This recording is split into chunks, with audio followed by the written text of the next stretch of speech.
despliegue con un mapa en mano vamos a ir a conocer lugares llenos de emoción, inspiración, naturaleza y exploración. Caminos por explorar, turismo ecológico sin parar, datos de investigación vamos a encontrar.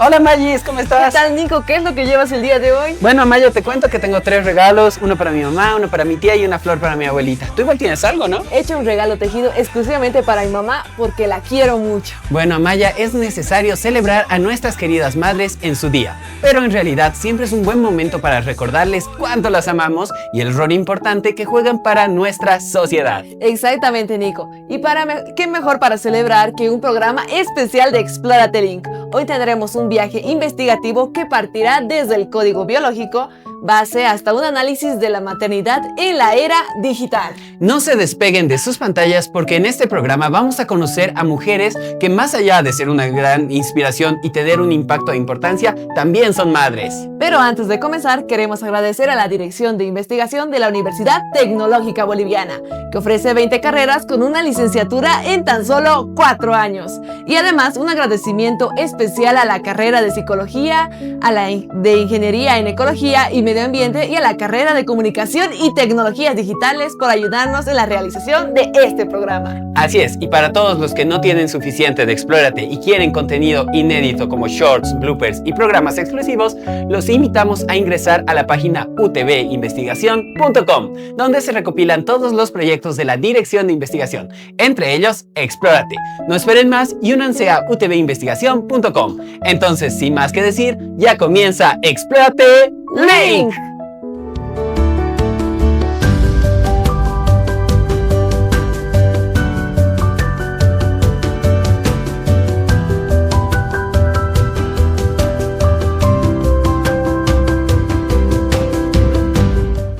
¿Estás comenzando tu vida universitaria? Esta etapa requiere de herramientas a la altura de tu potencial.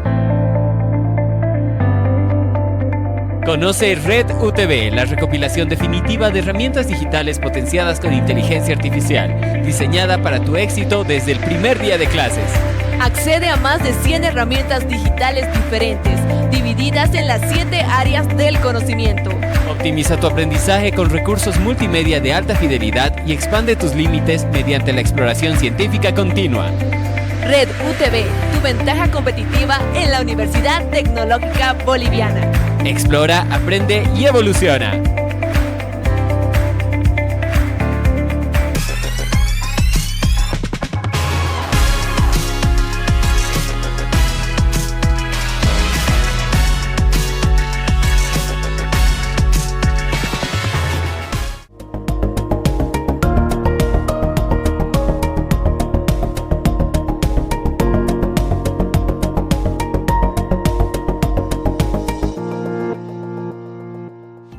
Bueno, Amaya, antes de comenzar a explorar nuestros links, vamos con nuestro sector Entre Datos y Realidades, donde analizamos la actualidad global con un enfoque investigativo. Entonces, bueno, el día de hoy, en este especial que estamos realizando por el Día de las Madres de Explórate Link, no les vamos a hablar de los regalos de siempre. El día de hoy vamos a abrir el laboratorio de la historia para contarles una noticia que está revolucionando la ciencia a nivel mundial. Entonces, Amaya, cuéntame, ¿qué está pasando? Te comento, Nico, que los científicos acaban de descubrir que el cuerpo de una madre tiene la capacidad de rejuvenecer sus propias células después de dar a luz. ¡Qué interesante! Esto gracias a una especie de reloj epigenético. Pero todavía hay más, Nico. Si el corazón de una madre se daña, las células que su hijo le dejó durante el embarazo viajan directamente por su sangre para poder repararlo. Es una red de supervivencia interna, totalmente increíble. Bueno, realmente es muy interesante, pero además tenemos que hablar de una conexión molecular asombrosa a nivel global. Pero, ¿qué pasa si analizamos cómo se da en Bolivia? Básicamente, esto nos trae directamente a las alturas de ciudades como La Paz y El Alto. Hay investigaciones médicas recientes que revelan que las madres que han dado a luz justamente en estas ciudades son verdaderas maravillas de la evolución. Exacto, Nico. Sus cuerpos modifican la arquitectura de la placenta de una forma única en el planeta. para asegurar que el oxígeno llegue perfectamente al bebé, desafiando las leyes de la altura, que son muy conocidas en la ciudad de La Paz y el Alto. La ciencia mundial tiene los ojos puestos en la genética de la madre boliviana. Este fenómeno se conoce técnicamente como microquimerismo fetal. No es poesía, es ingeniería biológica. Las células del hijo, te comento Nico, residen en los órganos de la madre durante décadas, actuando como un ejercicio celular de reserva que ayuda a regenerar tejidos dañados. Exactamente, Maya, pero vamos a explorar más de este microquimerismo más adelante. Sin embargo, mientras la biología celular nos muestra un sistema perfecto de preservación de la vida, los datos demográficos globales nos lanzan una alerta fría. Estamos hablando de que este 2026 el mundo enfrenta una crisis sin precedentes. La tasa de natalidad global ha caído a mínimos históricos, situándose por debajo de los 2.1 hijos por mujer, que es el límite técnico que los científicos sociales denominan como la tasa de reemplazo demográfico. Entonces, países de Europa y Asia Oriental como Corea del Sur o Japón registran tasas alarmantes, cercanas a 0.7, entrando en lo que la sociología llama justamente como el invierno demográfico, donde la población envejece aceleradamente y nacen menos personas de las que mueren. Esto es una crisis que puede afectar sobre todo en el ámbito de la mano de obra. Exacto, Nico, es un contraste brutal. Mientras el cuerpo de la madre está diseñado para ganarle la batalla al tiempo a nivel microscópico, a nivel macroscópico, las condiciones que tienen estas madres a niveles socioeconómicos actuales están enfrentando la decisión exactamente de ser madre o de maternar. En Latinoamérica y especialmente en el país de Bolivia, aunque seguimos estando por encima del promedio global con una tasa de fecundidad que ronda los 2.6 hijos por mujer, la tendencia también va a la baja en los centros urbanos. Según, te comento Nico, los últimos indicadores de demografía y salud de este año 2026, las madres que son jefas del hogar representan una fuerza matriz clave en la economía popular, asumiendo una doble carga, la reproducción de la vida y el sostén financiero de los hogares. Bueno, Maya, realmente es un tema muy interesante del que podríamos seguir hablando, pero básicamente queremos terminar este sector diciendo que desde la Dirección de Investigación de la Universidad Tecnológica Boliviana abordamos esta realidad de manera multidisciplinaria. La carrera de Psicología analiza el impacto de estos lazos neuroquímicos y las presiones del entorno en la salud mental materna. Por otro lado, tenemos por ejemplo la carrera de Ingeniería en Ecología y Medio Ambiente, que estudia las variables geográficas de la altura y cómo estas pueden moldear nuestra biología. Por último, también tenemos a la carrera de Comunicación y Tecnologías Digitales, de la que nosotros somos parte, que nos permite democratizar esta información, cruzando la ciencia dura con la realidad social de nuestro entorno. Exacto, Nico. Del microquimerismo celular en el mundo hasta la adaptación genética en los Andes, el lazo de una madre es la estructura más perfecta diseñada por la naturaleza. Esto para preservar nuestra existencia. Terminamos este sector sabiendo que la maternidad hoy es el debate entre la maravilla biológica y el reto demográfico del mañana. Pero muy bien, esta solo es la introducción, Amaya, porque en este programa tenemos muchos temas muy interesantes que hablar para este Día de la Madre. Entonces quédense con nosotros porque tras la pausa cruzaremos nuestro primer enlace para descubrir las raíces místicas, mitológicas y ancestrales de este vínculo indestructible en nuestro programa Explórate Lake.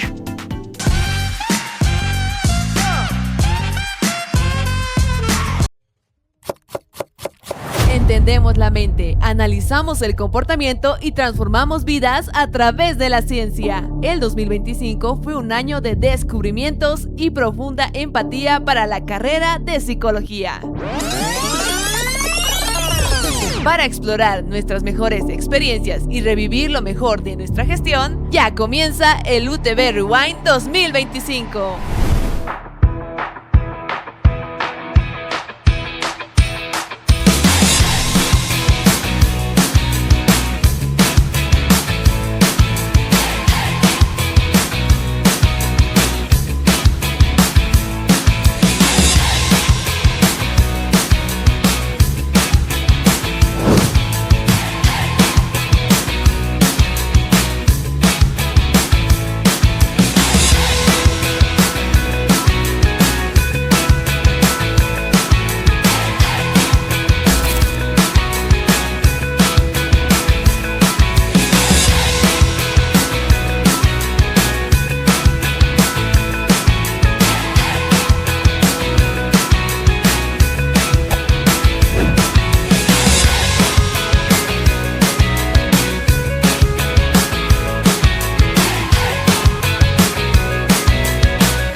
solo escuches.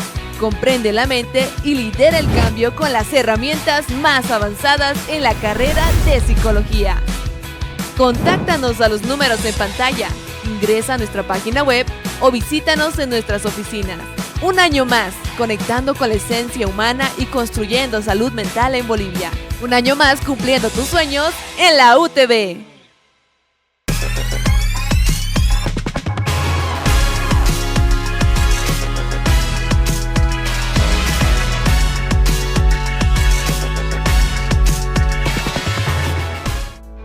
Ahora sí, comenzamos a explorar nuestros links. Nico, ¿dónde crees que deberíamos empezar? Muy bien, Amaya, me da curiosidad saber cómo antes de los laboratorios y los microscopios, los seres humanos interpretaban el papel de la madre y la naturaleza de la maternidad. Exacto, Nico. Las madres en las grandes civilizaciones explicaban el origen de la vida a través del mito, la fe y la observación por la naturaleza. Justamente, Amaya, cuando las culturas antiguas intentaban comprender cómo funcionaba el mundo, no miraban las ecuaciones, miraban el cuerpo humano. Para nuestros ancestros, el vientre de una mujer era un espejo de la tierra. Ambos podían recibir una semilla, cobijarla y dar vida. De hecho, Nico, sé que eres un gran fanático de la mitología griega. Sí. Así que esto es lo que te va a interesar. En la antigua Grecia, los ciclos climáticos y las estaciones del año no se explicaban mediante la inclinación del eje terrestre, sino a través de un relato de duelo materno. Hablamos del mito de Demeter, la diosa de la agricultura, y su hija Perséfone. Es una de mis historias favoritas, Amaya. El relato dice que cuando Hades rapta a Perséfone y la lleva al inframundo, Demeter entra en una tristeza tan profunda que la tierra se seca y los cultivos dejan de crecer. No se trata de una explicación científica, claro, pero sí de una forma de poder narrar por qué llega el invierno y por qué después vuelve la fertilidad. Según el mito, Zeus interviene para resolver el conflicto y Perséfone pasa una parte del año con su madre y otra con Hades. Así los griegos explicaban simbólicamente la alternancia entre la siembra, la cosecha y el descanso de la tierra. Exacto, Nico, pero esta necesidad de representar la fertilidad es todavía más antigua. En la arqueología paleolítica encontramos figuras como la Venus de Willendorf, una estatuilla tallada hace aproximadamente entre 27.000 y 25.000 años. Aunque no sabemos exactamente qué significaba para quienes la hicieron, suele interpretarse como una representación simbólica de la fertilidad, la supervivencia y la abundancia. En una época donde la mortalidad infantil era altísima, la figura materna era una imagen de supervivencia para la tribu. Es fascinante, Amaya, cómo esa conexión biológica con el cuidado quedó registrada incluso en el lenguaje. Existe un fenómeno muy interesante, te comento, Nico, como la palabra mamá. Si revisamos lenguas de distintas familias que no tuvieron contacto entre sí, vemos sonidos parecidos, como ma, mamá o mamá. No significan que todas las lenguas inventaban la palabra de la misma forma, pero sí que hay una tendencia y una conexión fonética muy natural.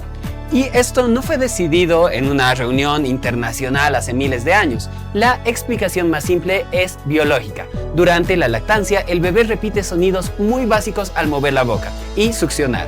Eso favorece la aparición de sílabas como ma. Por eso, tantas lenguas terminan usando las formas parecidas para nombrar a las madres. No es magia, es el cuerpo aprendiendo justamente del sonido. Exacto, Nico. Y si hablamos de la evolución de este concepto en nuestro territorio, ingresamos a un escenario de sincretismo cultural muy profundo. Con la llegada de la época colonial, se intentó sustituir las deidades locales por la iconografía católica occidental. Sin embargo, los pueblos andinos realizaron un proceso de asimilación cultural. La figura de la Virgen María, que en la teología cristiana representaba el refugio, la pureza y la compasión incondicional, se fusionó con el concepto de la Pachamama, la Madre Tierra. Bueno, Amaya, ese análisis es evidente en la historia del arte boliviano, especialmente en la obra de la Escuela Paceña y la Escuela Potosina de Pinturas Virreinales. Un ejemplo es el emblemático lienzo de la Virgen del Cerro de Potosí. En esta iconografía, la Virgen no aparece simplemente sobre la montaña, el cerro mismo se convierte en su cuerpo y su manto. Los pintores indígenas plasmaron así una idea muy potente. La Madre Sagrada no solo protege desde arriba, sino que también es la tierra que sostiene la vida y la riqueza de la región. Muy interesante lo que me comentas, Nico. Esta visión coincide con la cosmovisión andina y la amazónica, que define muchas de las culturas de nuestro país, Bolivia. Aquí la maternidad opera como un principio ordenador del cosmos. En el mundo aymara y quechua, la Pachamama no es una idea abstracta ni una metáfora vacía. Es una madre viva que alimenta, protege y también existe y nos da la reciprocidad. Así que el Aine es fundamental en los rituales de agradecimiento y la chaya que realizamos tradicionalmente, especialmente durante el mes de agosto. No son simples costumbres decorativas, son formas de reciprocidad simbólica y espiritual con la Madre Tierra, antes de que comience el nuevo ciclo de siembra. Justamente el concepto de reciprocidad es muy importante. Del mismo modo, la mitología andina también asocia a la luna con los ciclos de la vida. En varias tradiciones aymaras y quechuas, la luna se vincula con la fertilidad, el tiempo y los ritmos naturales. No es una correlación científica exacta en el sentido moderno, pero sí una asociación cultural muy profunda entre los ciclos celestes agrícolas y femeninas. Exacto, Nico. Y para tener un mapa más completo de nuestra identidad, debemos mirar hacia las tierras bajas, en las culturas guaraní y chiquitana de la Amazonía y el oriente boliviano. Ahí existen relatos sobre espíritus del monte, del agua y de la selva que protegen el equilibrio ecológico. En muchas de estas visiones, de estas también apariciones, la naturaleza tiene un carácter maternal porque cuida, alimenta y también sanciona los excesos de la humanidad. Qué interesante, Amaya. Como pueden ver, las raíces del respeto hacia la mujer y a la madre abarcan desde las primeras manifestaciones arqueológicas hasta las estructuras sociales de los pueblos prehispánicos. Incluso en culturas vecinas como la Moche del antiguo Perú, se han hallado tumbas de mujeres sacerdotisas en San José de Moro, un sitio arqueológico estudiado especialmente desde finales del siglo XX. Esto demuestra que el liderazgo ritual femenino no era una excepción, sino parte importante de ciertos sistemas sociales antiguos. Es un panorama que demuestra que el respeto a la figura materna está arraigado en la historia y en la fe de nuestro continente.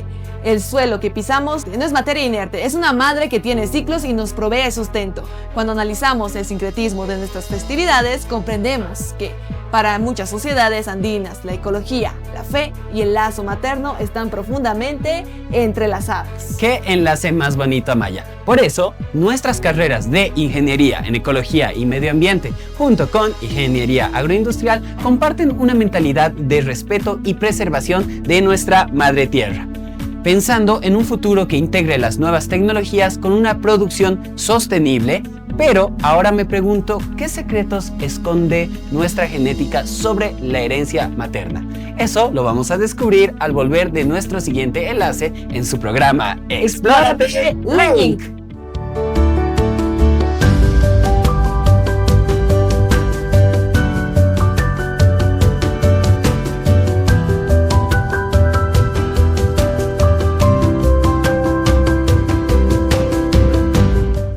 Momentos que cambian el rumbo de tu futuro, momentos en los que decides aprender más, prepararte mejor y dar el salto que otros aún están pensando. La Universidad Tecnológica Boliviana, a través de Compartiendo Saberes, abre un espacio para descubrir ideas, herramientas y estrategias que pueden impulsar tu perfil profesional desde hoy. Un lugar donde la información se convierte en ventaja y el conocimiento abre nuevas oportunidades. Todos los jueves a las 7 de la noche. Conéctate en vivo por Zoom. Acceso libre para quienes quieren avanzar, aprender y destacar. No es solo una sesión informativa, es el punto de partida para tu próximo logro. Para más información, escribe a los números en pantalla o escanea el código QR.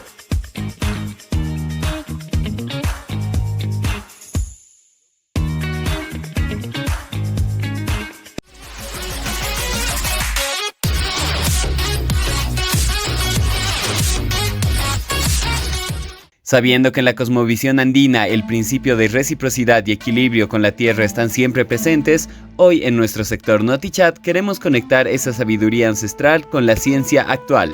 Para ello, recordamos el análisis que realizamos junto al ingeniero Mori Romero sobre el uso de las herramientas tecnológicas orientadas a la resiliencia climática y a la protección de nuestro entorno natural. Aquí en el Estado Plurinacional de Bolivia tenemos estas leyes referidas a la Madre Tierra, La primera es la 071, que es la ley de la Madre Tierra, y también la número 300, que es la ley marco de la Madre Tierra, de donde viene la Autoridad Plurinacional de la Madre Tierra. Entonces, estas dos leyes han nacido a partir de la primera Conferencia de los Pueblos por el Cambio Climático y los Derechos de la Madre Tierra. El Estado Plurinacional de Bolivia había trabajado en el tema de cambiar ontológicamente, ¿no?, lo que significa la tierra para entender lo que es la Madre Tierra. Entonces, una relación espiritual con la Madre Tierra básicamente nos ayuda a comprender lo que está pasando, por ejemplo, aquí ahora en este momento, ¿no? Que más o menos estamos como compartiendo una ceremonia aquí con una persona sabia, con una mauta, con una persona que sabe, que representa la sabiduría y la ancestralidad de los pueblos. Esta innovación es básicamente milenaria, que está manteniéndose y actualmente se puede entender que es a nivel global también. Entonces, es así como el Día Internacional de la Madre Tierra estamos celebrando aquí en este lugar donde estamos ahora, en la ciudad de La Paz. Las comunidades originarias tienen diferentes roles, es decir, por ejemplo, en una comunidad hay diferentes cargos, por ejemplo, funciones. Entonces hay, por ejemplo, aquí en las comunidades originarias aymara de aquí, cerca de La Paz, nosotros hemos estado en Cutuzuma, entonces hay un Yapucamani, ¿no? Entonces él observa a los animales, él observa a las plantas, a todos los que de alguna manera le dan un mensaje a él. Entonces él puede o ella puede básicamente mostrar y aprender, y durante el tiempo después aconsejar dónde y cuándo sembrar papa. Entonces existe este tipo de conocimiento que está ligado a la supervivencia, está ligado al alimento, a la producción de papa. Entonces el rol más o menos de estos cargos y de estas personas son así importantes referidos a la naturaleza. Entonces hay muchísimos otros ejemplos sobre cómo los pueblos originarios tienen esta relación con la naturaleza estrechamente vinculados a ella. Hoy día, por ejemplo, es tecnología, ¿no? Lo que vimos ahora en el ritual, en la ceremonia, es tecnología de alto nivel, que ha estado muchos años, miles de años probablemente, participando de la parte organizativa de las comunidades originarias. Entonces, tanto un Yapucamani como una mauta, como el caso aquí del maestro Vicuña, entonces nos guían, nos ayudan, nos aportan para que las personas, los seres humanos, podamos estar más estables emocionalmente y podamos superar tal vez cualquier conflicto que tengamos. Entonces el ritual de hoy día nos ayudó mucho a reflexionar sobre los bloqueos que tal vez alguna vez tenemos, y él nos ayuda, ¿no? Entonces hemos puesto nuestros anhelos, nuestros deseos.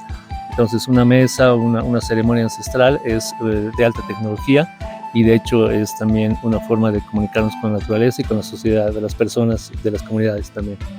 Todas las personas que estamos en el Estado Plurinacional de Bolivia podríamos en estos 5 años observar más nuestra ancestralidad y saber de dónde venimos, de nuestros pueblos originarios, y reflexionar un poco sobre nuestra relación humilde y nuestra relación humilde y espiritual con la Madre Tierra. Entonces ahí podría generarse un cambio, podríamos retomar un camino más hacia la resiliencia, pero desde un punto de vista holístico, ¿no? Entonces así podríamos nosotros avanzar en la reducción de algunos impactos o algunos problemas del cambio climático. Pues yo creo que la relación espiritual y humilde con la Madre Tierra. El Día Internacional de la Madre Tierra no es la única ocasión que tenemos para reflexionar y reducir nuestros hábitos de contaminación. La verdadera reciprocidad radica en devolver el cuidado que recibimos. Protejamos a nuestra Pachamama con la misma firmeza con la que nuestras madres nos resguardan a nosotros. Continuamos descubriendo más conexiones en este especial de Explórate Link.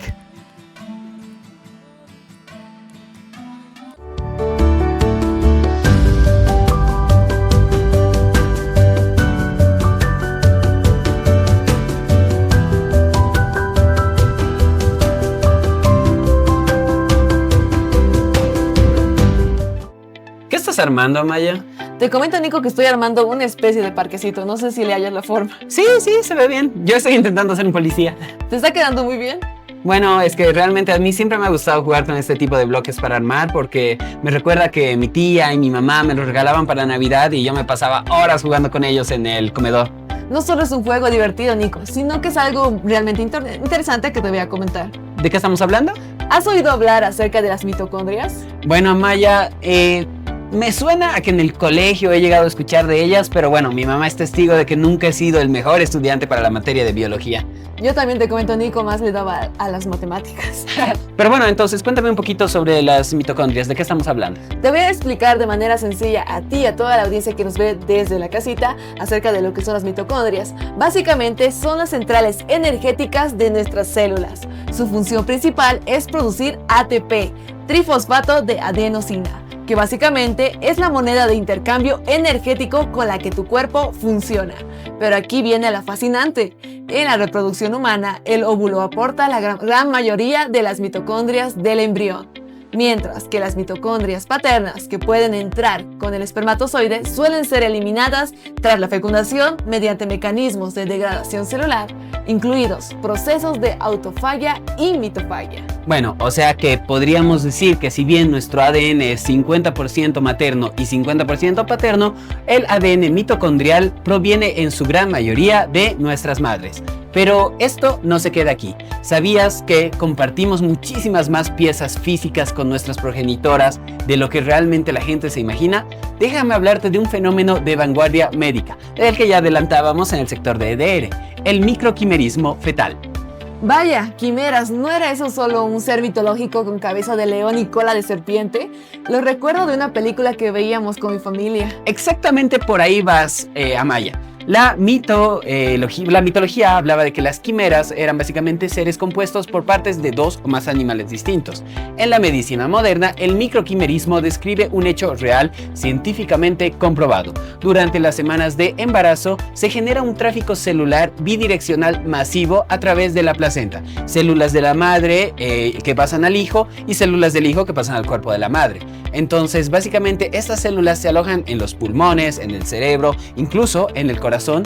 Y lo interesante es que se han detectado células maternas en distintos tejidos del hijo, incluso años después del nacimiento.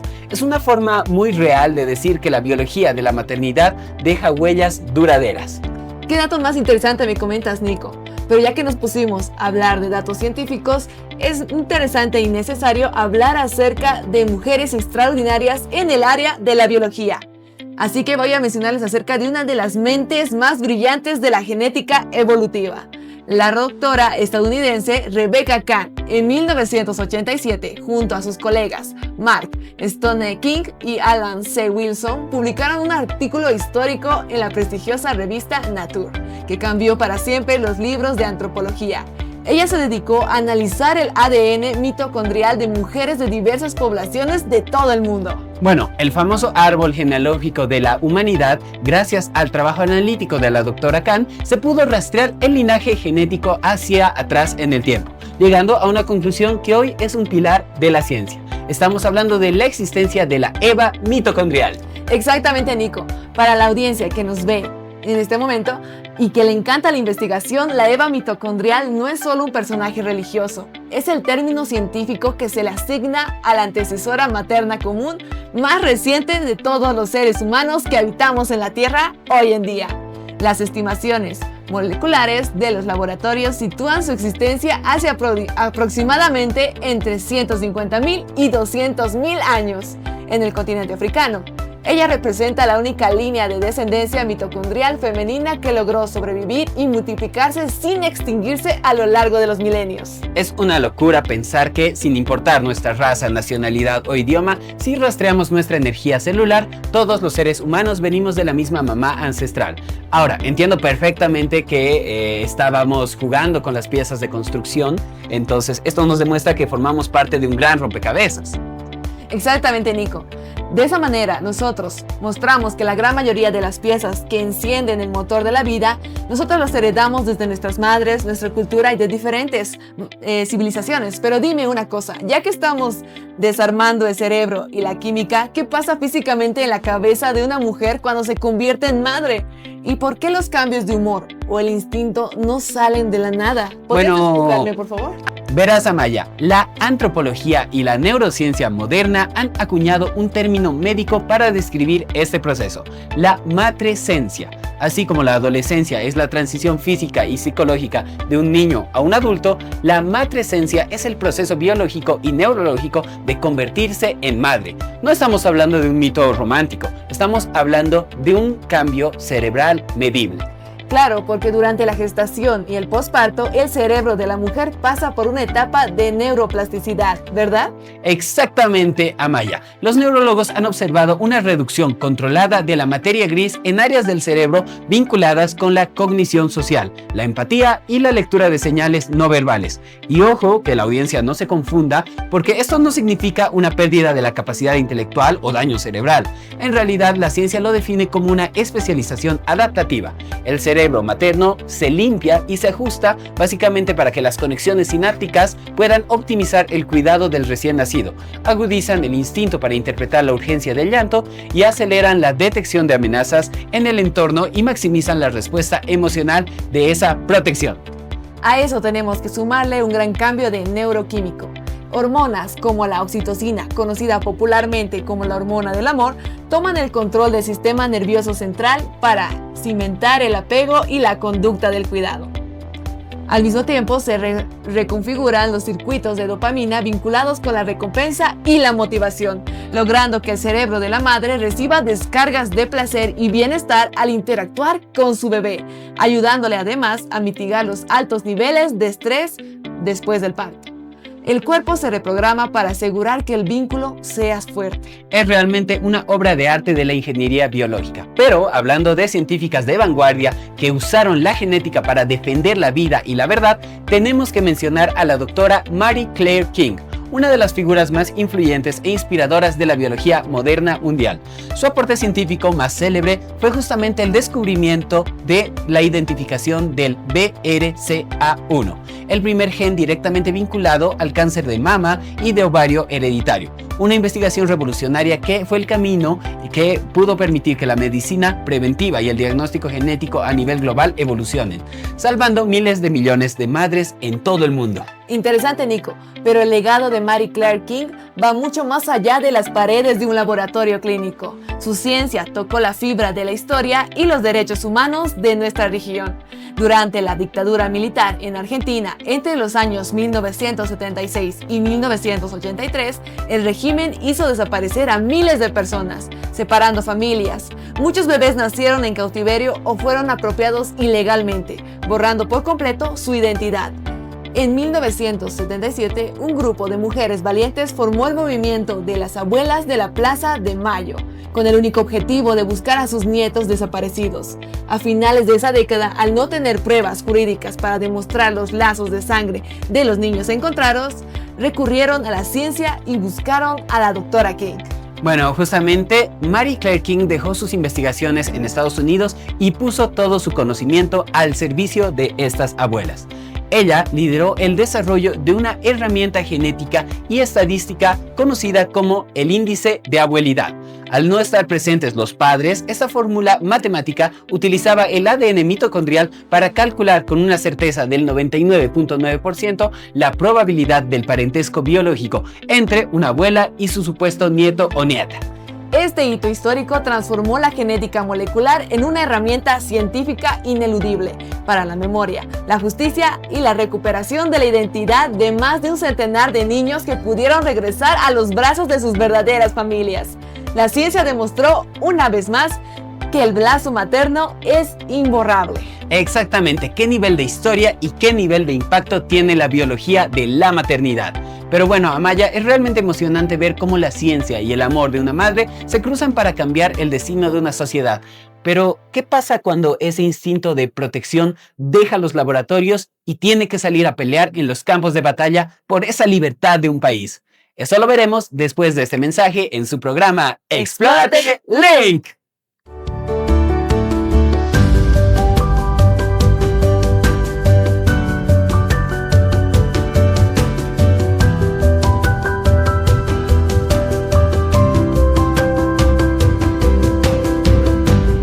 Midas es una herramienta digital de la UTB, creada para ayudarte a desarrollar tu proyecto de grado, tesis o examen de grado de manera clara, organizada y exitosa. Con Midas tendrás acceso a un repositorio de ideas, una guía completa que te orientará desde la elección del tema hasta la culminación de tu carrera universitaria. Incluye una guía de normas APA para que realices citas y referencias correctamente, cumpliendo con los estándares académicos exigidos. Además, con imágenes IA podrás generar imágenes de alta calidad que complementen y fortalezcan tus trabajos. Midas también te ofrece la guía de examen de grado, con los bolos según tu carrera. Eso no es todo, Midas cuenta con muchas más herramientas pensadas para facilitar tu camino académico. Midas, una plataforma de la Universidad Tecnológica Boliviana.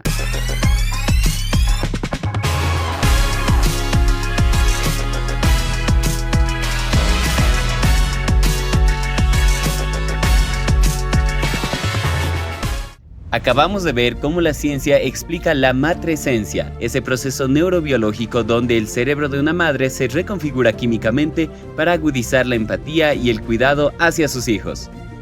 Esta profunda conexión biológica es la que hace que una madre experimente cada paso, cada esfuerzo y cada victoria de sus hijos, como si fuera una victoria propia. Y es precisamente ese orgullo el que se sintió vibrar en el auditorio de la Unidad Colombia. En una cobertura exclusiva de Explórate, fuimos testigos de la primera versión de las Olimpiadas Académicas UTB, un evento impulsado por la licenciada Gloria Díaz, directora de las carreras de Ingeniería en Finanzas Corporativas y Negocios Digitales, Administración de Empresas y Contaduría Pública, diseñada para poner a prueba el conocimiento de los estudiantes. El formato fue un verdadero desafío intelectual y de estrategia. 3 equipos compitieron en intensas rondas individuales acumulando puntajes a contrarreloj. La atención se elevó al máximo gracias al uso estratégico de 4 comodines clave: el robo de turno, el duplicador de puntos, la pregunta al público y la pregunta a un asesor. Un rol asumido por un docente invitado que guió los momentos de mayor duda. El cuestionario incluía preguntas matemáticas, conceptos específicos de cada carrera, historia de nuestra universidad y cultura general. Cada respuesta determinó el camino hacia el cuarto partido definitivo. Pero tras un tenso enfrentamiento final, el trofeo de campeones se lo llevó el grupo Solo sé que nada sé, demostrando que la duda metódica es el inicio de la sabiduría. Soy la licenciada Gloria Díaz, directora de Administración, Contaduría e Ingeniería en Finanzas. El día de hoy hemos tenido las primeras Olimpiadas Académicas de las 3 carreras. Ha sido una experiencia de mucho aprendizaje, diversión, pero algo muy importante, el poder desarrollar la valentía, el coraje de que nuestros estudiantes de tercer semestre y de primer semestre se han animado a seguir en este reto importante, ¿no? Realmente ha sido una experiencia muy linda. Invito a que todas las carreras puedan adherirse a estas Olimpiadas Académicas y destacar en este contexto la importancia de este tipo de actividades en el contexto de la Universidad Tecnológica Boliviana, porque nosotros siempre transformamos el esfuerzo en éxito. Más allá de los textos entregados y las medallas, los 3 equipos aseguraron una valiosa acreditación de horas académicas. Esta primera versión, que inició como una fase beta de alta exigencia, promete expandirse muy pronto a las demás carreras de nuestra Casa Superior de Estudios. Porque al final del día, ver el despliegue de talento, la templanza ante la presión y el triunfo académico de estos jóvenes es el mayor regalo y el verdadero significado del éxito para aquellas madres que apostaron por su educación. Somos el equipo de Activos en Marcha. y queremos desearles un ¡Feliz Día de las Madres! Nosotros somos el equipo Solo sé que nada sé. de la carrera. Contaduría Pública. En esta oportunidad queremos felicitar a las mamás y decirles ¡Feliz Día de las Madres! Ahora continuamos con más enlaces en su programa Explórate Link.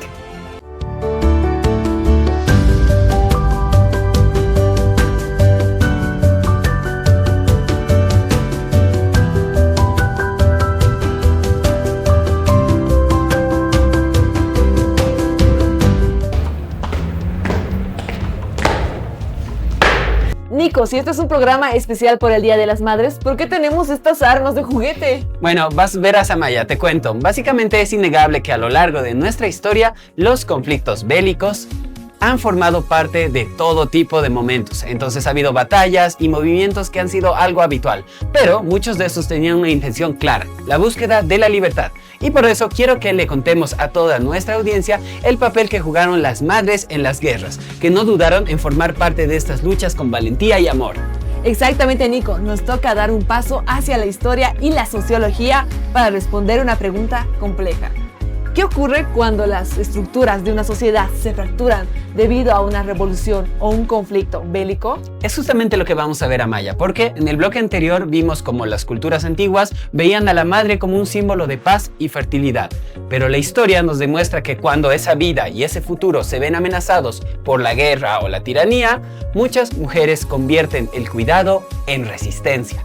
Las madres dejan el hogar para sostener comunidades, organizar la defensa y en ocasiones tomar decisiones que cambiarán para siempre el rumbo de nuestra historia. Interesante lo que me comentas, Nico. Cuando un estado entra en guerra total, las dinámicas domésticas cambian de manera radical. Históricamente, los ejércitos tendieron a subestimar a las mujeres, relegándolas en las crónicas a roles de acompañantes, lavanderas o cocineras. Las conocidas rabonas en los ejércitos andinos del siglo XIX eran un claro ejemplo. Sin embargo, los análisis históricos modernos muestran que esa aparente invisibilidad les permitió cumplir funciones estratégicas decisivas. Exactamente, Amaya. Cumplían tareas de alta complejidad, como por ejemplo el traslado de mensajes claves, el ocultamiento de recursos e incluso el cuidado de heridos en campaña, además del abastecimiento de las tropas. Más que solo una forma de combate, se trataba de una guerra de múltiples frentes, donde la maternidad se transformó en una herramienta de protección estratégica y, para decirlo de alguna manera, de sacrificio colectivo. Para entender cómo se construyó esta fuerza a nivel internacional, debemos viajar cronológicamente a la Europa del siglo XVIII, específicamente a la Revolución Francesa. En 1791, la escritora Olympe de Gaules publicó la Declaración de los Derechos de la Mujer y de la Ciudadanía, exigiendo la inclusión femenina en las reformas de la época. Su postulado más célebre resume con precisión esta exigencia.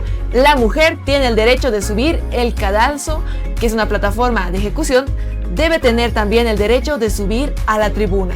Ella argumentaba que si las mujeres eran consideradas aptas para recibir los castigos del Estado, también debían contar con la facultad de intervenir en las decisiones públicas y en la protección legal de las madres. Esta utilización de la identidad materna como una fuerza política e institucional avanzó con los inicios del sindicalismo y la revolución industrial. Durante el siglo XIX, las redes de madres trabajadoras básicamente lideraron protestas determinantes en los centros urbanos, como la célebre huelga de las trabajadoras de fósforo en Londres en 1888. Aquel fue un caso de estudio sociológico muy relevante, Nico. Estas trabajadoras denunciaron las condiciones insalubres de los talleres, donde la exposición constante al fósforo blanco provocaron una enfermedad grave conocida como mandíbula fósforo o fossil jaw, que podían causar necrosis mandibular y deformaciones severas. Su movilización no solo buscaba mejoras salariales, sino también la protección de la salud de sus familias frente a la contaminación de estas fábricas. Este activismo obligó a revisar la legislación sobre la seguridad laboral y la salud pública, vinculando de forma permanente los derechos de los trabajadores con la defensa del bienestar familiar. Toda esta organización internacional sentó la base para el feminismo de la primera ola a fines del siglo XIX y principios del siglo XX. Las activistas e intelectuales utilizaron el concepto de maternidad cívica como un argumento sólido frente a las leyes de la época. Ellas señalaban una contradicción jurídica evidente.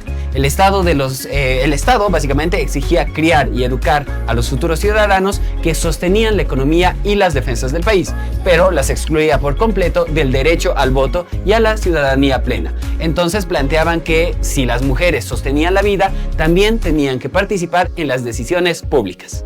Pero si aterrizamos este análisis en nuestro territorio, descubrimos que en Bolivia posee una de las memorias de resistencia femenina más potentes de América Latina. El concepto de la madre en la línea de fuego se remonta a hitos como el levantamiento indígena en 1781, donde la lideresa aymara Bartolina Sisa, junto a Túpac Katari, dirigieron el histórico cerco a la ciudad de La Paz. Bartolina Sisa no ocupó un rol secundario, sino que fue una organizadora militar y política con una alta capacidad de mando. Su figura representa la autoridad y la defensa de las comunidades frente a la opresión colonial, siendo un referente en el liderazgo femenino en los Andes. Siguiendo con esta línea cronológica, ingresamos a las guerras de la independencia de principios del siglo XIX. Es imposible que no mencionemos a Juana Azurduy de Padilla, nacida en 1780, quien comandó las tropas patriotas como los Leales y participó activamente en la Guerra de Emancipación. Su experiencia de maternidad estuvo atravesada por la violencia del conflicto. El exilio y la pérdida de varios de sus hijos marcaron a Juana Azurduy, quien expandió el conocimiento de la defensa familiar hacia una construcción de un proyecto de libertad política para toda la región. En esa misma época revolucionaria, la resistencia civil tuvo un núcleo muy fuerte aquí mismo en la ciudad de La Paz, con figuras como Vicenta Juaristeguino y Úrsula Goizueta durante la revolución del 16 de julio de 1809. Vicenta, que pertenecía a la élite criolla, utilizó su fortuna personal para financiar la compra de fusiles y apoyar la causa emancipadora. A pesar de sufrir persecución, destierro y el embargo de sus bienes por parte de las autoridades realistas, continuó cooperando con las fuerzas independistas, demostrando que la defensa de la comunidad requerían también de una estrategia financiera y una estrategia logística. Exactamente, Amaya. Es realmente muy interesante, ya que los bolivianos deberíamos sentir un profundo orgullo cada 27 de mayo. Este día no celebramos una fecha comercial como en otros países. En realidad estamos haciendo una memoria histórica ligada al coraje de nuestras heroínas. Estamos hablando específicamente de las heroínas de la Coronilla, ya que en 1812, cuando Cochabamba quedó vulnerada tras la derrota de las fuerzas patriotas y ante el avance del ejército realista del general José Manuel de Goyeneche, mujeres, madres, abuelas e hijas subieron a la colina de San Sebastián dispuestas a resistir antes que rendirse. Es un episodio fundamental, Nico. Liderada simbólicamente por Manuela Gandarillas, una mujer de edad avanzada y con una visión muy debilitada, decidieron hacer frente a las tropas regulares con recursos limitados que tenían a la mano. La memoria colectiva conserva su postura mediante la frase: "Si no hay hombres, aquí estamos nosotras". Aunque la derrota militar fue inevitable, su acción quedó establecida como la base para que Bolivia fijara su día para el Día Conmemorativo de la Madre en conmemoración a este hecho histórico, mediante la ley promulgada durante el siglo XX. Un siglo después, entre 1932 y 1935, el territorio nacional se enfrentó a una prueba extrema, la Guerra del Chaco. En las arenas del sudeste, el Consejo de Maternidad se redefinió por completo a través de la movilización civil de la retaguardia. Fue allí donde nació la emblemática figura de las madrinas de guerra. Estas básicamente son redes ciudadanas coordinadas por instituciones como el Ateneo Femenino y comités locales que se encargaban del soporte moral y material de las tropas en el frente de batalla. El impacto sociológico de estas redes fue inmenso.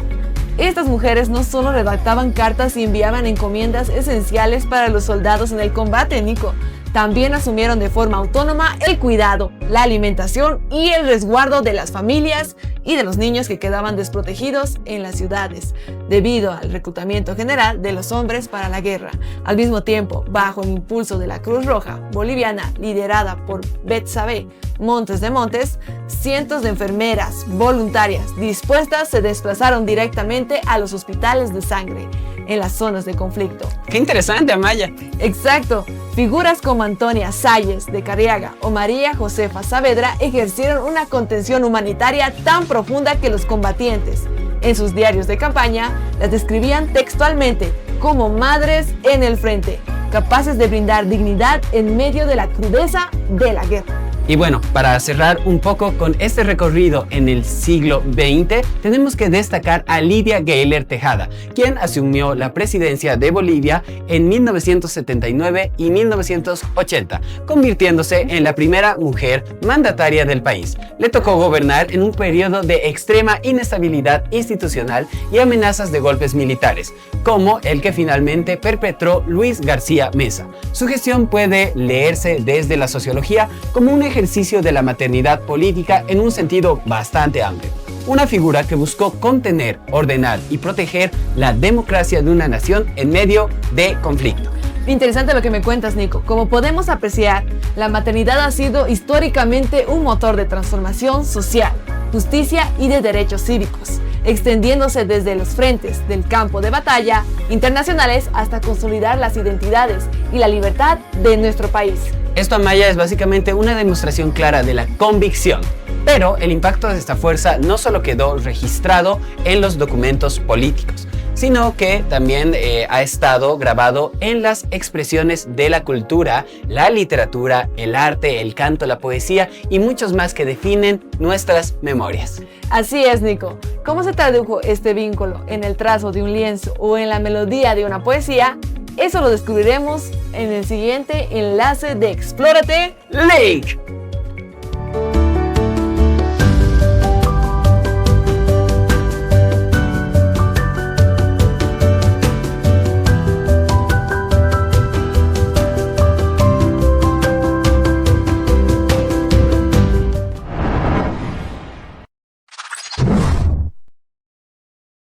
¿Sabías que existen 185 especies de árboles en todo el territorio paceño? Sí, 185 formas de vida que dan sombra, oxígeno y belleza a nuestra ciudad. La Universidad Tecnológica Boliviana te invita a descubrir en el libro El Arbolado Fotográfico, un recorrido ilustrado, técnico y a la vez accesible que conecta la ciencia con el compromiso ambiental, elaborado con el rigor académico de nuestra casa de estudios. Universidad Tecnológica Boliviana, formando profesionales comprometidos con su entorno.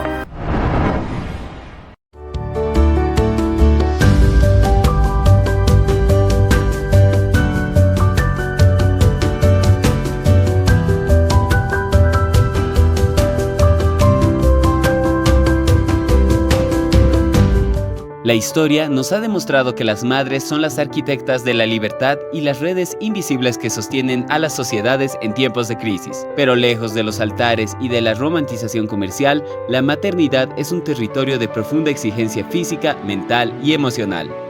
Hoy en Explórate Link decidimos alejarnos de las preguntas clichés para indagar en la realidad. ¿Qué es lo más difícil de ser madre? Escuchemos lo que las madres tienen para decir. Soy la licenciada Gloria Díaz, directora de la carrera de Administración de Empresas, Contaduría Pública e Ingeniería en Finanzas Corporativas. El día de hoy pues me siento muy feliz porque soy una mamá de una hermosa hija, una hija que obviamente ya tiene 21 años y bueno, uno de los grandes retos es el poder educarla, el poder compartir con ella cada día, el poder de alguna manera generar su formación, su educación, tanto en principios, valores, y también apoyarla en actividades desde la escuela, que tenemos que hacer las tareas juntos, hasta la hora que tenga que terminar las tareas, el tema del colegio, en el apoyo de las últimas actividades dentro del colegio, y ahora que está en la etapa universitaria, el apoyo, el soporte que se le tiene que brindar, porque es bastante complicado con las emociones que ellos manejan hoy en día, un nivel en el que ellos a veces les cuesta mucho el no aceptar cuando no les va bien en las cosas. Evidentemente ese es un gran reto, ¿no? Darles ese apoyo, ese soporte emocional. Algo que también es muy interesante y muy complejo es el ámbito de poder formar en ella o generar en ella esa capacidad, ¿no? De poder confiar en sí misma, de poder buscar más retos, querer expandirse hacia otros espacios. Es algo muy bonito, pero a la vez es un reto muy grande el poder llevar adelante esta actividad. Entonces ser mamá realmente es algo bastante complejo, pero a la vez es muy lindo, ¿no? Desde el momento que nace, es algo tan sublime y tan bonito, pero es importante ver cómo hoy en día podemos tal vez transformar a una persona, desde haberla generado como persona y haber construido poco a poco el trabajo que esta persona desarrolla y el tipo de profesional que va a ser a futuro, el tipo de persona, de aporte hacia la sociedad que va a ser, y obviamente es lindo y grato poder ver esos resultados y estar siempre al aporte de ella, ¿no? Algo que me ha servido mucho y he podido caracterizar con mi hija ha sido el rol en el que he tenido que ser hasta maquillista, utilera, no sé, pues tal vez en este sentido he tenido que apoyarle en el ámbito de la psicología, la didáctica. Y ella también ha aprendido dentro de las experiencias, incluso dentro de la misma universidad, porque ella alguna vez me acompañaba en la etapa de docente y también me acompañaba en las etapas de poder tener actividades dentro de la misma universidad. Entonces, creo que eso ha sido un aporte importante para que ella hoy en día pueda ser pues, una persona de bien. Entonces es un reto realmente poder administrar hasta el tiempo de lo que es el trabajo, la calidad de educación, la calidad de vida, el cariño, la dedicación que le tenemos que dar a los hijos, pero nunca dejar de lado el poder ser una mamá, el poder ser una profesional y bueno, estar cada día siempre bajo ese reto de tratar de ser buena en todos los aspectos, ¿no?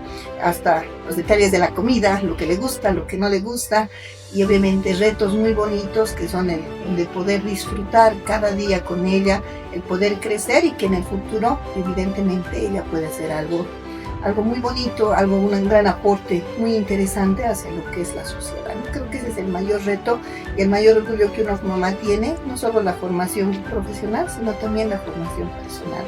Eso es la tarea más difícil de ser una gran educadora, una guía para lo que son nuestros hijos.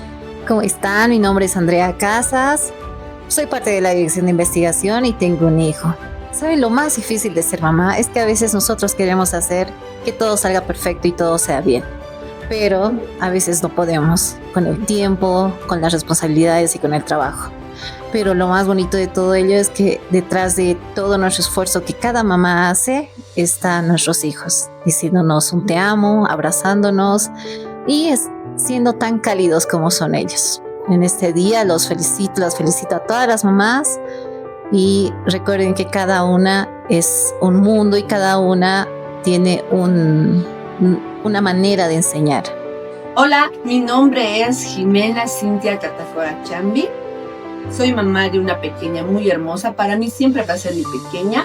El nombre de mi hija es Alicia. Para mí lo más difícil ha sido verla crecer a mi hija y que ella vaya iniciándose poco a poco sola. Eso ha sido lo más difícil, ya que mi hija y yo, bueno, éramos muy apegados. Eso ha sido lo más difícil. ¿Qué tal? ¿Cómo están? Mi nombre es Graciela Calcina. Soy mamá de 2 hermosos hijos, de los cuales me siento muy orgullosa. Y bueno, en principio, cuando me enteré que iba a ser mamá por primera vez, fue el día más feliz de mi vida. Tuve a mi nena y posteriormente, pasados los años, de igual manera, cuando me enteré que iba a ser mamá por segunda vez, de igual manera me sentí muy feliz de mi hijo varón. Y bueno, ¿qué ha sido lo más difícil para mí? Ser mamá.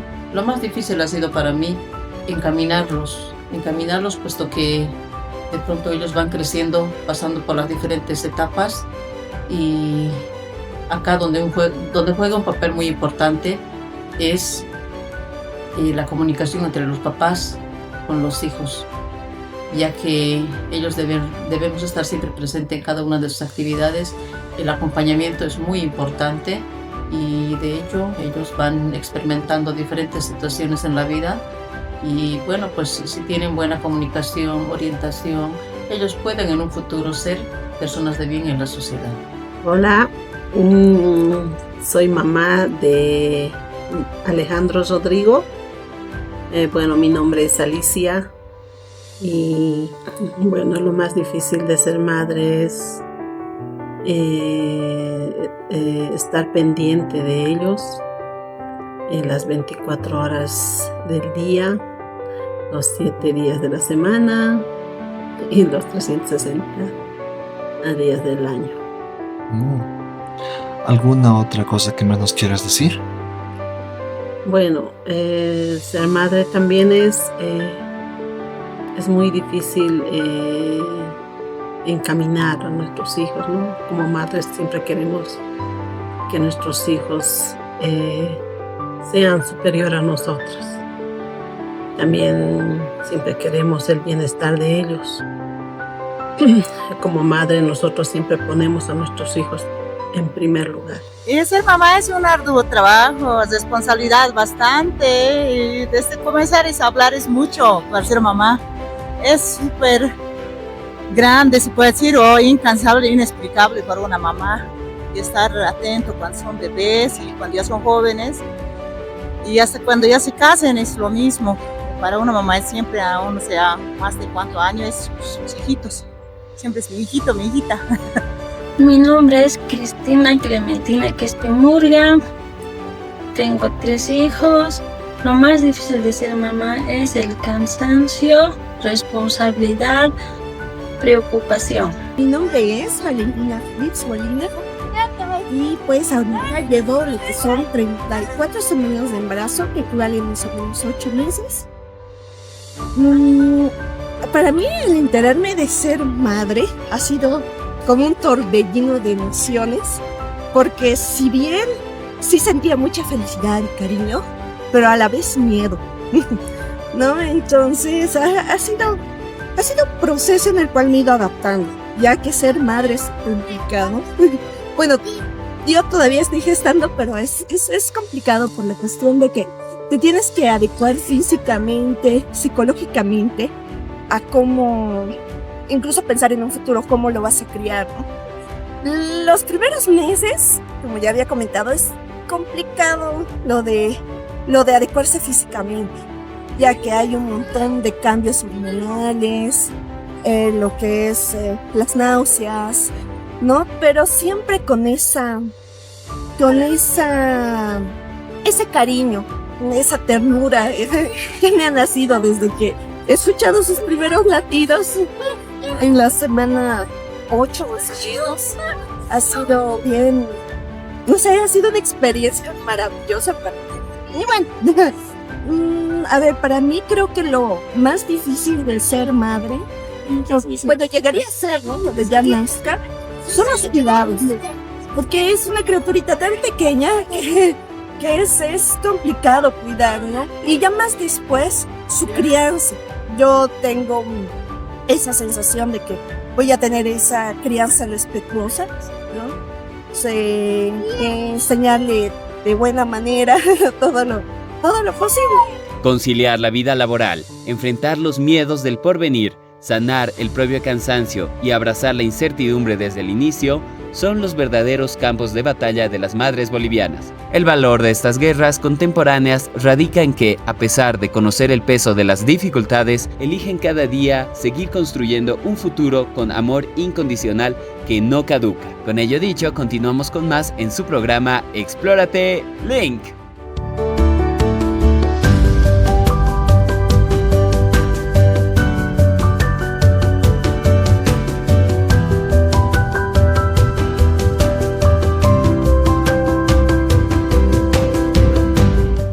Nico, ¿por qué tenemos tantos libros aquí?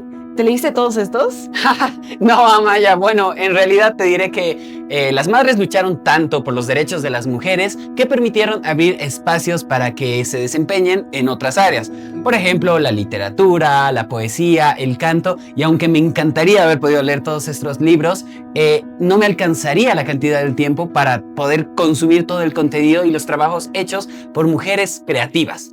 Y bolivianas también, Nico. Exacto. La maternidad no solo se midió con estrategias. Cuando las leyes y la estructura social se negaron al acceso al espacio público, muchas de las mujeres bolivianas o también internacionales convirtieron el arte en una trinchera de expresión. Exactamente, Amaya. No solo con las armas las mujeres se expresaban y luchaban, sino que vamos a comprender cómo esta resistencia a través del arte se dio. Por ejemplo, aquí en la región andina tenemos algo de mucho valor. Antropológicamente podemos ver que el lenguaje textil tradicional es más que una simple decoración. Los tejidos andinos han funcionado históricamente como soportes de la identidad y la memoria comunitaria, además de la transmisión de conocimientos entre generaciones. Muy interesante lo que me comentas, Nico. El análisis técnico de colecciones nacionales, como las guardadas en el Museo Nacional de Etnografía y Folclore, también conocido como MUSEF, muestra que los aguayos y los diseños geométricos conocidos como tocapus forman parte de un lenguaje visual complejo. Eso sí, conviene decir con rigor que no existe un consenso absoluto en el que los tocapus constituyan un sistema criptográfico plenamente descifrado. sino que son ampliamente estudiados por siglos y también por los signos de alto valor simbólico, social y político en la cultura andina. Además, vemos que el textil andino suele constituirse con una lógica geométrica precisa, basada en representaciones simétricas y variaciones del patrón en los Andes. El tejido no era un objeto ornamental aislado, también era una forma de contar, pertenencia, jerarquía e incluso la memoria. Además, en muchas comunidades este conocimiento se transmite de madre a hijas, junto con técnicas de hilado, teñido e incluso, Maya, te contaré que de diseño. Y ahí entra otro dato importante, los tintes tradicionales como los conocemos y que ellos incorporaban con saberes botánicos y minerales muy específicos. Por ejemplo, Nico, el rojo intenso se podía obtenerse de la cochinilla, un insecto que se extrae de un pigmento usado en distintos territorios de América desde épocas prehispánicas. En los Andes también se empleaban plantas, barro, ceniza y minerales que logran colores duraderos. Todo eso demuestra que el tejido era, además de un arte, una tecnología cultural de alto nivel. Exactamente, Amaya. Y si miramos la historia del arte internacional, las mujeres artistas también rompieron esquemas para retratar la maternidad desde el realismo y la contracultura estética. Durante siglos, los pintores varones representaron a las figuras maternas bajo cánones idílicos, básicamente angelicales, además de una profunda sumisión. Sin embargo, creadoras fundamentales llegaron a desafiar este modelo tan patriarcal, por decirlo de alguna manera. Un ejemplo histórico es la pintora barroca italiana Artemisia Gentileschi, nacida en 1593 y fallecida en 1653. Fue una de las primeras mujeres en alcanzar reconocimiento en el mundo artístico europeo y la primera mujer admitida en la Accademia delle Arti del Disegno en Florencia en 1616. Tras sobrevivir a un juicio traumático por violencia sexual en su juventud, se consolidó como una artista de enorme prestigio en Roma, Florencia, Venecia y Nápoles. Bueno, realmente es trágico, pero su maternidad también fue compleja. Artemisia tuvo al menos una hija documentada, Prudencia, y su vida estuvo atravesada por la distancia, los encargos y las dificultades económicas del oficio. Aún así, mantuvo un taller independiente y pintó figuras femeninas con fuerza, decisión y dramatismo, como Judith decapitando a Holofernes, donde las mujeres ya no aparecen como figuras pasivas, sino como sujetos de acción. Muy interesante lo que me comentas, Nico. En el siglo XX encontramos un quiebre estético similar con la artista mexicana Frida Kahlo, nacida en 1907 y fallecida en 1954. Tras sufrir en 1925 un grave accidente de autobús que le dejó secuelas permanentes en la columna, la pelvis y la movilidad. Kahlo enfrentó dolores crónicos y varias complicaciones reproductivas. En 1932, durante su estancia en Detroit, sufrió una pérdida gestacional que marcó profundamente su obra. En lugar de insensibilizar este trauma, básicamente Kahlo lo plasmó de forma frontal en las piezas como Henry Ford Hospital o The Flying Bed en 1932. Ahí se autorretrata en la cama hospitalizada conectada mediante filamentos rojos con símbolos como el feto, el cuerpo femenino y elementos del dolor físico. Fue una de las primeras artistas en convertir la experiencia íntima del aborto espontáneo y el sufrimiento corporal en una obra de alcance universal. Exacto, Nico. Y toda esta necesidad de expresar la identidad a través de las creaciones nos conecta de forma directa con las madres del intelecto y la cultura boliviana. Es obligatorio iniciar este recorrido nacional con Adela Zamudio, nacida en 1854 y fallecida en 1928, bajo el seudónimo de Soledad. Se convirtió en una de las voces más lúcidas del pensamiento crítico boliviano y una defensora de la educación de las mujeres. Su poema Nacer Hombre, publicado en 1887, es una de las piezas más citadas del feminismo intelectual en Bolivia. En él cuestiona los privilegios sociales del varón en una época en la que las mujeres tenían acceso muy limitado a la educación y a la vida pública. Además, Adela Zamudio impulsó ideas modernas sobre las enseñanzas laicas y la autonomía femenina. Por eso, su legado va mucho más allá de la literatura. Exactamente, Nico. Siguiendo ese linaje literario, encontramos a Matilde Casasola, nacida en Sucre en 1943. Aunque no tuvo descendencia biológica, la crítica boliviana la reconoce como una figura central de la poesía y la canción nacional. Fue distinguida con el Premio Nacional de Cultura en 2016 y sus obras como Regreso y De Regreso a la Tierra combinaron poesía, música y una sensibilidad profundamente ligada a la memoria, el paisaje y la identidad boliviana. En el entorno artístico también contamos con el legado de Norma Merlo, una de las personas de las que más me gusta hablar. Esta actriz, nacida en Argentina y radicada en Bolivia, falleció en La Paz en 2021. Participó en producciones importantes como Amargomar de Antonio Eguino, estrenada en 1948, y además fundó el Teatro de la Cueva, convirtiéndose en un referente de formación para varias generaciones de actores y actrices. Exactamente, Nico. En el entorno artístico se la recordaba con afecto como la mamá del teatro boliviano. Ese reconocimiento procedía de su labor de cuidado, formación y resguardo hacia los jóvenes creadores que carecían de apoyo institucional, consolidando un linaje actoral duradero que todavía sostiene parte de la actividad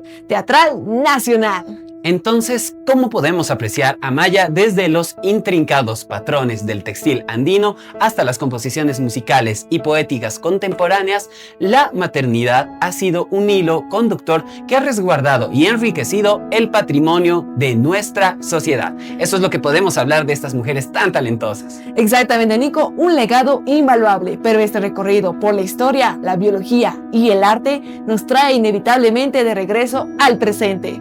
Ahora te pregunto, ¿cómo se vive la maternidad hoy en día en la era de los entornos digitales y las redes sociales? ¿Y cuáles serían las realidades sociológicas que afrontan las madres en una Bolivia actual? Bueno, Amaya, esas son dos preguntas que vamos a resolver en nuestro último link, en el cierre del programa. Entonces, no se muevan, que al volver cruzaremos nuestro último enlace en su programa Explórate Link.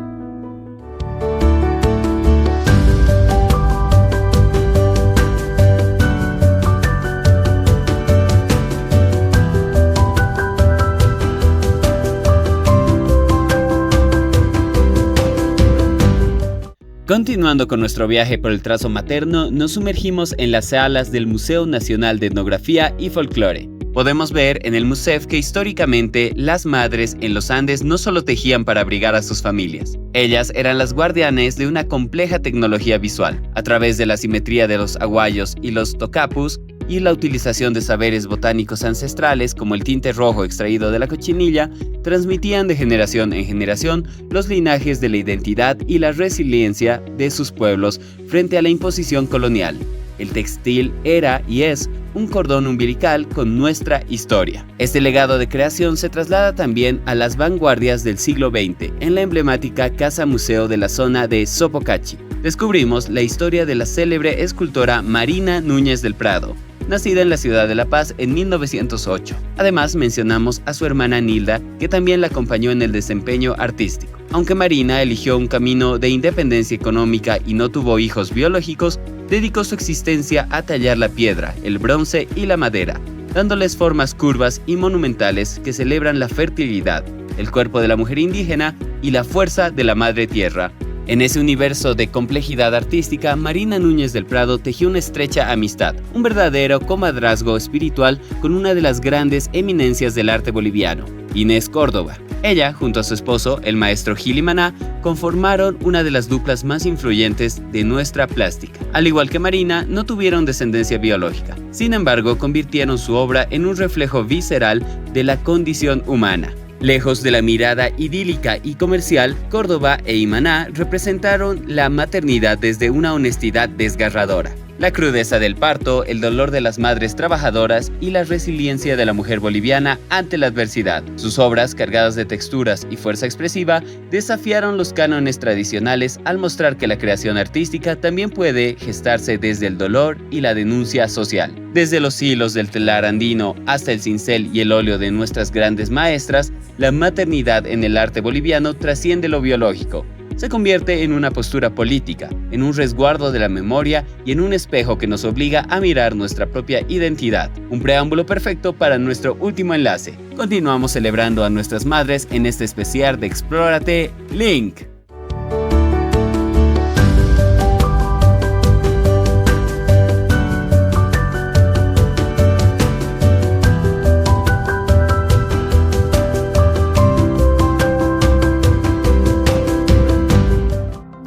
Nico, hemos recorrido miles de años de historia analizando acerca de la evolución biológica en las madres y también cómo ellas han explorado el arte y las creaciones. Pero las personas cambian, entonces me pregunto, ¿cómo ha cambiado la crianza en esta era digital? Bueno, Maya, es realmente una curiosidad muy interesante, porque por ejemplo, aquí tengo uno de los textos de crianza que se utilizaban para guiar a las madres primerizas. Pero noto que tú tienes una tablet donde tenemos acceso casi ilimitado a la información en tiempo real. Exactamente, Nico. Bueno, para entender el impacto total de la maternidad, tenemos que mirar hacia el presente y comprender que una madre trabajadora no solo cría a personas, también sostiene y transforma el entorno social y tecnológico que utilizamos diariamente. Y es una cosa de la que estamos totalmente seguros. Así es, Amaya. Un ejemplo histórico fundamental y plenamente documentado es el de la matemática y científica estadounidense Gladys West. Ella nació en 1930. Mientras criaba a sus hijos, desarrollaba su carrera en la Naval Surface Warfare Center. Trabajó en modelos matemáticos que ayudaron a mejorar la precisión de la geodesia por satélite. Su aporte fue clave para el cálculo de la forma de la Tierra, conocida como genoide, y para los sistemas modernos de posicionamiento. Entonces ha sido un aporte realmente grande. El impacto de su trabajo es cotidiano, Nico. Los sistemas de navegación por satélite que hoy usamos en aplicaciones de mapas, movilidad y geolocalización dependen de modelos matemáticos y geodésicos construidos a lo largo de décadas. Cada vez que enviamos una publicación digital, estamos usando tecnologías que se apoyan en este tipo de investigación científica, en la que Gladys West fue una pionera reconocida. Es realmente una transferencia de conocimiento similar a la que encontramos en la trayectoria de Marie Curie, esta emblemática mujer nacida en 1867 y fallecida en 1934. Tras quedar viuda en 1906, continuó su trabajo científico y la crianza de sus hijas Irene y Eve. Entonces, en un contexto todavía muy hostil para las mujeres en la Academia Francesa, lejos de separar la vida familiar del trabajo intelectual, integró ambas dimensiones en una misma experiencia de formación. Te comento, Nico, que de hecho durante la Primera Guerra Mundial, Marie Curie impulsó los servicios móviles de rayos X, conocidos como las Petites Curie, unidades que ayudaron a atender a soldados heridos en el frente. Su hija, Irene Joliot Curie, participó desde joven de este entorno científico. Exactamente, además más adelante ganaría el premio Nobel a la física junto con su esposo, viendo que hay una extraordinaria herencia científica familiar.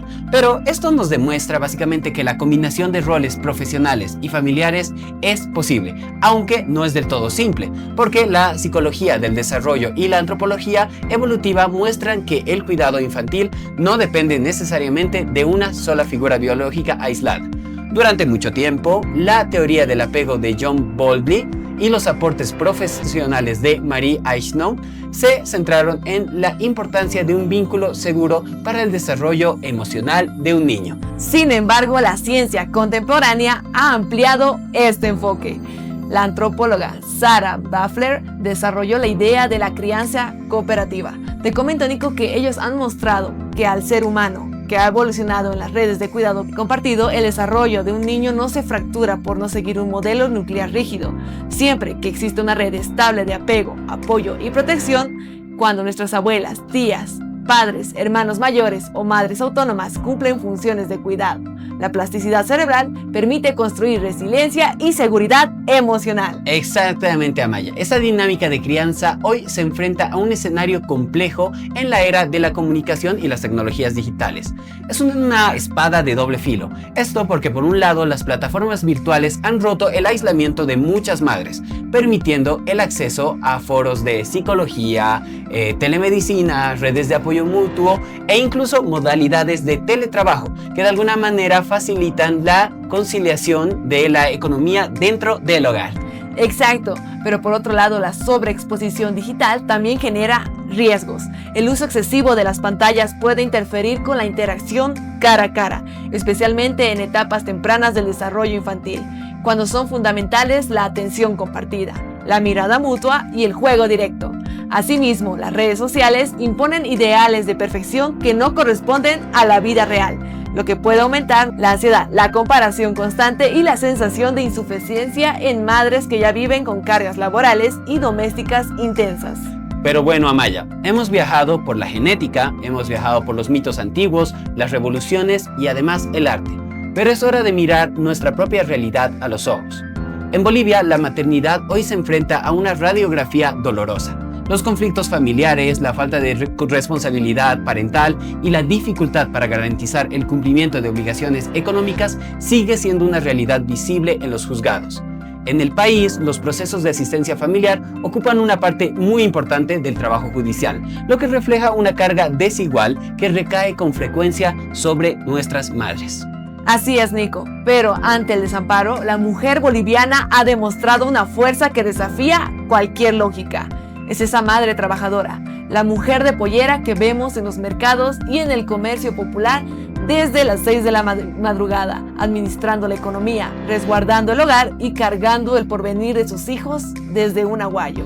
Ciertamente son mujeres admirables. En ellas se condensan perfectamente los 5 enlaces de nuestro programa del día de hoy. Básicamente, Amaya, esa madre transmite el código genético mitocondrial y la energía celular de su descendencia. Encara el principio de la protección de la Pachamama al asegurar su sustento diario. Es heredera de la determinación de las heroínas de la coronilla, sosteniendo una batalla constante y diaria por la supervivencia, sin un ejército de respaldo. Además, plasma su propia identidad en la dignidad de su andar, en la preservación de su cultura y en el amor por sus hijos. Exactamente, esas abuelas que asumen el cuidado de los nietos mientras las madres trabajan, también esas tías que consolidan los límites morales y el apoyo familiar, constituyen el verdadero soporte sobre el cual la sociedad boliviana se mantiene en pie.